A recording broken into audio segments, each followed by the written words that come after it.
तीनों समय की आरती। आजकल आप देख रहे होंगे यूट्यूब के ऊपर जितने भी जो भविष्य वक्ता हैं ये समाधान बता रहे हैं कि युग परिवर्तन में हमारा कैसे जो है बचाव होगा।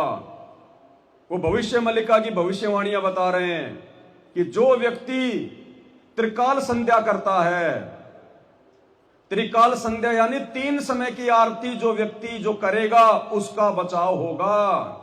कहते हैं जो त्रिकाल संध्या करते हैं उनकी बात देवता बहुत जल्दी सुनते हैं। त्रिकाल संध्या क्या होता है? दिन में 3 बार पूजा एक समय पर, यानी दिन माने ऐसा नहीं कि पूरा दिन ही या पूरा शाम, या एक समय और फिर उसी समय पर आपको रोज पूजा करनी है। तो सुबह, शाम और रात्रि में, इसको कहते हैं त्रिकाल संध्या। आपको भविष्य मालिका के अनुसार हिमालयन बेल्ट में 16.5 मैग्नीट्यूड का भूकंप आएगा, जिसमें एक ही दिन में कई 100 करोड़ लोग मारे जाएंगे। 7 दिन का अंधकार होगा, जानवर घुस जाएंगे घरों में। लेकिन इससे हमको क्या? इसका असल उद्देश्य था भक्तों को भय से मुक्त कराना। ये कोई नहीं बता रहा है, ये केवल एक जन बता रहे हैं, पंडित काशीनाथ मिश्र। यूट्यूब में आप सर्च कीजिए पंडित काशीनाथ मिश्र कल की अवतार। वो उड़ीसा से हैं और पिछले 15 से 20 सालों से मालिका का प्रचार कर रहे हैं। केवल एकमात्र वही व्यक्ति अभी तक मुझे मिले हैं जो इसका उपाय बता रहे हैं। उपाय क्या है? पहला माधव नाम जप, दूसरा श्रीमद् भागवत महापुराण और तीसरा जो ब्रह्मास्त्र है वो है त्रिसंध्या। ये आपको पंडित काशीनाथ मिश्र जी के यूट्यूब चैनल में मिल जाएगा। केवल यही उपाय है इस खंड प्रलय से बचने और प्रभु कल की सानिध्य पाने का। विश्व युद्ध 2025-26 में शुरू होगा। अच्युतानंद ने तो यही लिखे, होली युद्धटी है वो आदेश देवटी माधव। कौन आदेश देंगे? माधव। बोलो प्रेम से अंधे कवार हरि हरि। माधव कल की, जो कल की मानव शरीर में आएंगे वही माधव का निर्देश पर युद्ध होगा।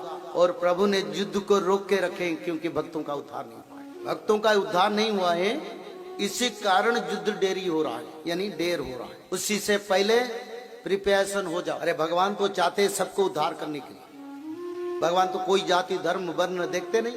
अच्युतानंद ने तो लिखे हैं कहीं भक्त के ऊपर गोली चलाएंगे तो भक्त बच जाएगा। तो भक्त को त्रिकाल संध्या करना जरूरी है ताकि वो बचेगा, नहीं तो नहीं बचेगा। अब भाई और बहनों, ये जो त्रिकाल संध्या है ये पूरी सृष्टि में, समस्त ब्रह्मांडों में केवल संत रामपाल जी के भक्तों के पास है। बाकी ये त्रिकाल संध्या किसी के पास नहीं है। किसी को नहीं पता कि ये त्रिकाल संध्या क्या है, जिसका वेदों में स्पष्ट रूप से जिक्र है कि जब वो संत आएगा, वो तत्वदर्शी संत जो होगा, जो वो धीरण नाम संत होगा, वो अपने भक्तों को 3 समय की आरती देगा।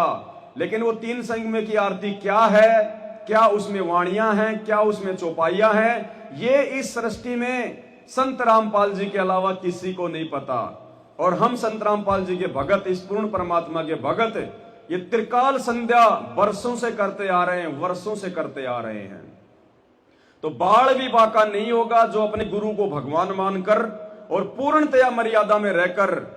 ऐसा नहीं है कि तुम्हें अपने गुरु जी के आड़ में किसी ने भी आदेश दे दिए कि बीजेपी को वोट डालना है, गुरु जी का आदेश आ गया, कांग्रेस को वोट डालना है, गुरु जी का आदेश आ गया, आनंदपाल सिंह की सीबीआई जांच करवानी है, चलो उसकी रैली में, जाट आरक्षण में चलो, गुरुजी का आदेश आ गया, अरे गुरुजी का आदेश आ गया, रक्तदान करो, देह दान करो, अरे आश्रम बना दो, गुरुजी का आदेश आ गया है, अरे धनाना में बैडमिंटन का स्टेडियम बना दो, गुरुजी का आदेश आ गया, अरे चलो उन आश्रमों में पाठ करवाएंगे, ज्योति करवाएंगे।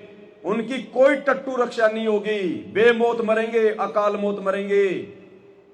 संत रामपाल जी के खुद के 90% भगत जो उन आश्रमों में अपने गुरुदेव के ना रहते सहते, गुरु भगवान बैठे जेल में, आश्रमों में कौन बैठा है? काल, सारे उल्टे कर्म करवा रहा है, सबकी मर्यादा तोड़वा रखी है। अकाल मौत आज भी मर रहे हैं, आगे भी मरोगे, परमात्मा नहीं बचाएगा, ये उसका विधान है।